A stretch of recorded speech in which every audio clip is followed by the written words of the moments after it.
Lord is my light and my salvation. Whom shall I fear? The Lord is the strength of my life. Of whom shall I be afraid?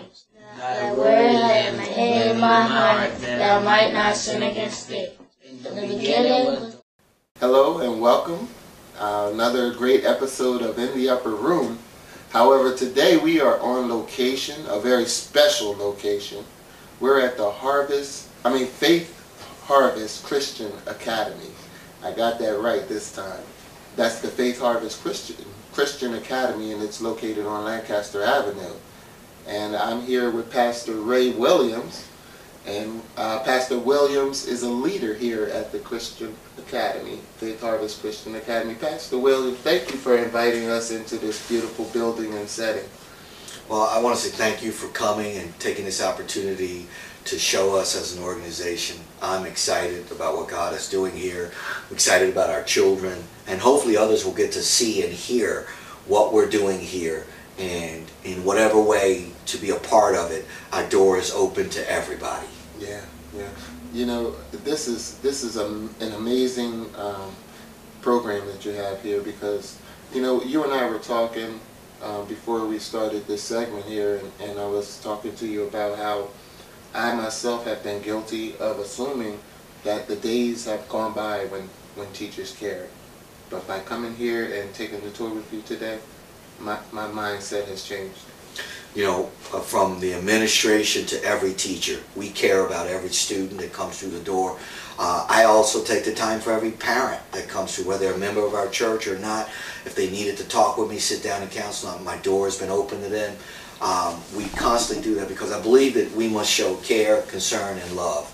Dignity and respect. These things need to be foundational pieces put back into the school, where kids know that someone cares enough about them. Mm-hmm. And you know, and also I've also shared with my staff here, we don't know the circumstances or situations in which children come from, so we should not judge them in the process of them coming in, but being there with open arms, with love, concern, and care. And I believe we can break down barriers that will come before us, that we'll be able to cross them and tear them down if necessary. Yeah. You know, you talking about breaking down barriers and you know, the unconditional support that you are giving to your students here. I was looking at the facilities here, and I see that you feed the children. You have nutritious food here available, no matter, like you said, you don't know what the situation is. So you make these meals, these healthy meals available, whether they can afford them or not. Right. You know? We want to make sure the children eat healthy. That's a natural feeding. We also want to feed the children spiritually, so we do spiritual feeding. We also want to make sure the kids' basic educational, traditional education strong, so we're feeding them both naturally and spiritually. And we believe education and revelation makes powerful children. Yeah.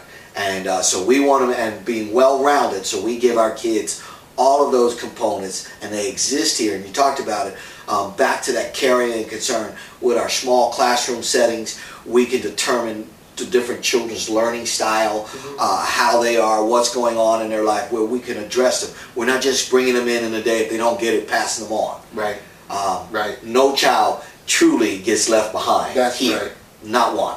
That's right. And so we're excited to be able to do that. God has really given us a vision to how to accomplish that with the curriculum that we're using. We use the Abeka Christian curriculum, and that is a really, really strong phonics-based curriculum, which puts most of its emphasis in reading. Mm-hmm. Because we believe if you can read, you can do anything.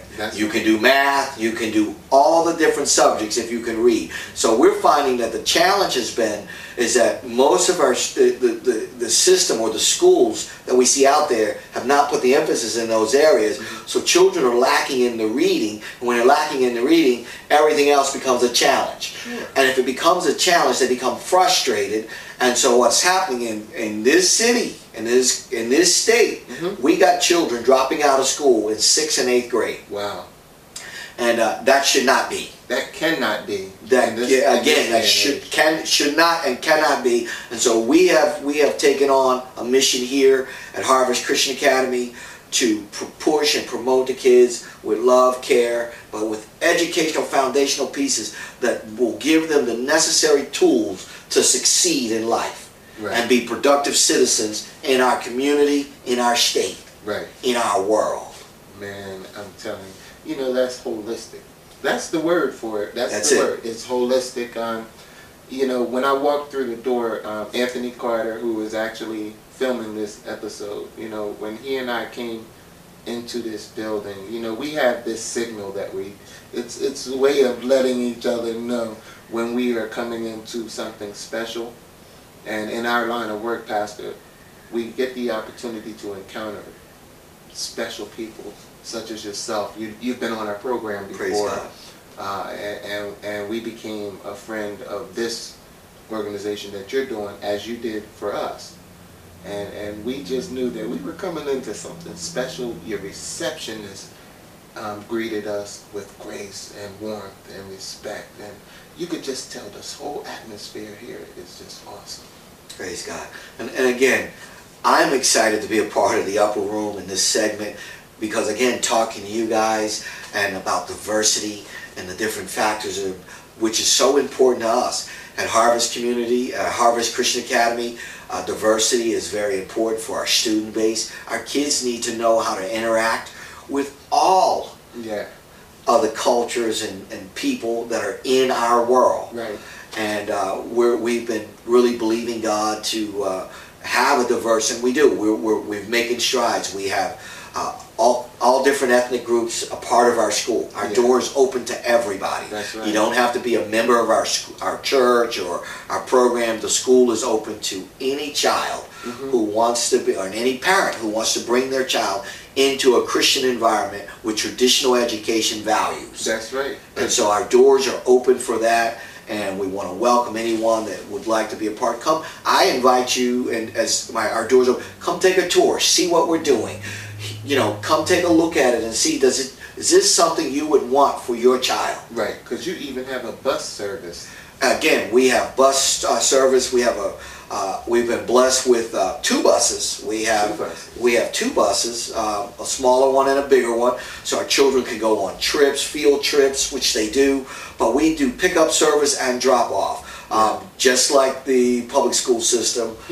Again, we're fee-based, but again, it's been really, really reasonable. And our door, we work with, everybody we possibly can. So the opportunity, I think, is great. The value way exceeds the cost. Yeah. From the reaction that I got from the teachers and the students, and seeing the interaction, the reaction and the interaction, it tells me that I don't know what it costs to come here, but I'm going to tell you something. Without a positive influence in a nurturing environment, the cost of not having an opportunity to have that has to be far greater than any amount that you would charge as tuition. And again, I have an awesome staff that the Lord has blessed me with. The teachers, our Teachers' Day, our actual school day runs from 8 to 3. But then we have a built-in half hour from 3 to 3:30, which is called help time. So every child who needs additional help gets help from that point on, in any particular area they need. Right. Then we have the after-school program that starts at 3:30. So we have a before and after-school program, which they do homework help, snacks, as you said, traditional meals, fresh fruit every day for each child. We do all of that, but the teachers here are so committed that they stay well after 3:30.